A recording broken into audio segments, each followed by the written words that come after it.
What's going on, you guys? Welcome back to EP09. So we're going to start this one off with an update from Justin Rodriguez. After taking some much needed time away from the stage, Justin is weighing in here at 297 pounds in this update. And I would say this is as big as we have ever seen Justin in the past.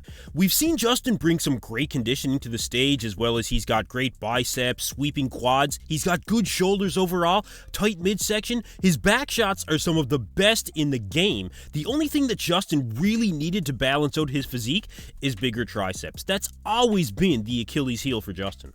And it does look like he's gained a bit of size there, which will make him a very dangerous bodybuilder in 2024. A lot of people probably forget that this guy placed 8th at the Mr. Olympia in 2021, and he's placed as high as 4th at the Arnold Classic Ohio. Now, his physique was starting to fade coming on to the end of 2022 because he did do 7 shows that year as well as 7 shows in 2021. The Legion that just passed in 2023 definitely was not his best conditioning to date, but it will be interesting to see how a well-rested and improved version of Justin can mix it up in the 2024 season, if he can nail that conditioning again. So watch out for Justin Rodriguez this season. I think he still has some gas left in the tank and something to prove. Alright, so next up, Antoine Vaillant is preparing for his return to the big stage and is currently sitting at 12 weeks out of the Arnold Classic and at 280 pounds. And this looks like we're going to see a bigger version of Antoine this coming March. Not substantially bigger, but I would say overall, he's gained some size, particularly, I think, in the arms and the quads. It looks like the midsection is dialing in nicely this time as well, but Antoine specifically chose the Arnold Classic because I think it best suits his style of presentation, as the Arnold does seem to put an emphasis on style and overall presentation. And without a doubt, Antoine is one of the most entertaining bodybuilders on stage. Now, the lineup at this year's Arnold is going to be even more competitive than what we've seen at last year's Arnold, even the last few Arnolds really. Andrew Jack is jumping in, Samson Dauda is coming back to defend his title, you've got other competitors like James Hollingshead, Rafael Brandao, Martin Fitzwater, Nathan Diasha, Sergio Oliva Jr., William Bonac has said that he wants to come back and do the Arnold. So this competition is going to be absolutely fierce. And I'd hate to see a guy like Antoine get lost in the mix. But Antoine has never backed down from any lineup, and he always really entertains the fans and finds his own way to stand out. So you guys let me know where you think we could see Antoine Vaillant land in a very competitive Arnold lineup.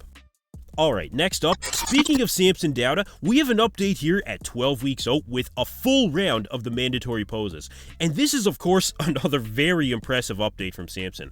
But the big takeaway here is that Samson, I think you can say, is motivated as hell to bring his best here in 2024. And I mean, how could he not be? In the last 12 months, he's won the Arnold Classic, he's placed 3rd at the Mr. Olympia, he's won the Romania Pro and the Prague Pro, and at about 311 pounds, he's looking to be honestly at his absolute best. The roundness and fullness, that detail in the quads, the arm thickness from the side, and the improvements from the back. I mean, this is just an unbelievable version of Samson Dauda.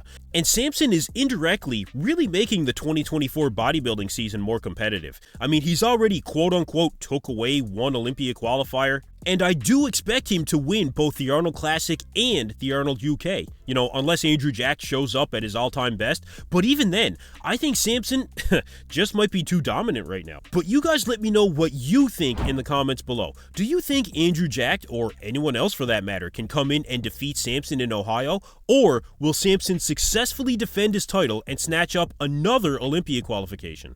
You guys let me know what you think. Alright, last up, Rubiel Mosquera looks to be keeping things very tight as he hits a bit of a rebound himself. But the distinct difference between Rubiel and many other competitors is that this guy has all of the size he could possibly need. The name of the game for Rubiel, despite being a very new IFBB pro, is refinement, which is crazy to think that this can be even better than what we saw at the Prague Pro. He showed up there with a very respectable level of conditioning. He was outsizing Michael Krizo in some shots, and he's one of the biggest mass monsters in the world right now. And when he does come in and nail that conditioning, oh man, it's going to be game over for everyone. Now, to be absolutely lights out perfection, I think he could bring up his delts just a bit more and continue to bring that midsection in, but anything after that is really just going to come down to presentation, which Chris Cormier is in his corner helping him. So I mean, the only thing that really is left to do is wait until we see him on stage at the New York Pro. I believe it's the New York Pro that he announced he was going to do, because I believe we will see him qualify for the Olympia, we will see him place very well in his first Olympia, and I could definitely see him mixing it up with the top guys of the sport right out of the gate. I mean, he just did that with Samson and Criso, right? Rubiel is on track to be the breakout star of the 2024 season, and 2024 is already shaping up to be one for the history books. Anyway, that's it for me in this video, you guys. Thank you for tuning into EP09. Be sure to like and subscribe.